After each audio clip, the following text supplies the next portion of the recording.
A supposedly secure part of Kabul, the scene of mass casualties.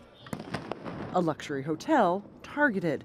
And now in the U.S. Capitol, new questions about whether President Donald Trump's strategy in Afghanistan is working. The attacks last month were a real shock.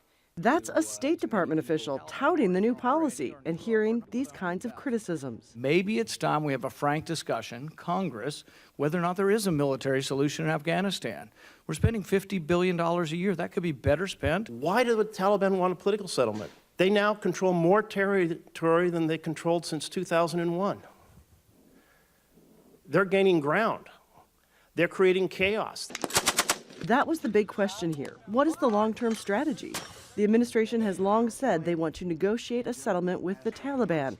That is, until President Trump said the opposite. There's no talking to the Taliban. We don't want to talk to the Taliban. We're going to finish what we have to finish. What nobody else has been able to finish, we're going to be able to do it.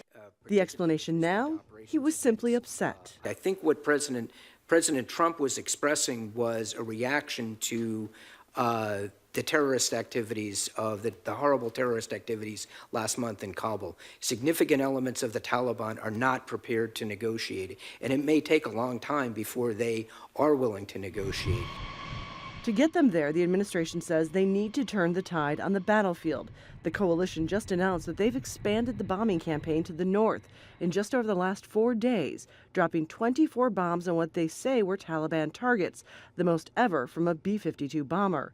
The air campaign has dramatically increased under President Trump. According to data from the U.S. military, they dropped more than 4,300 bombs in 2017.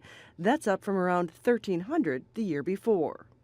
Secretary of Defense James Mattis was also asked to defend the strategy on Capitol Hill. In fact, what we are doing to earn the trust of the American people is to ensure another 9/11 hatched out of there does not happen during our watch.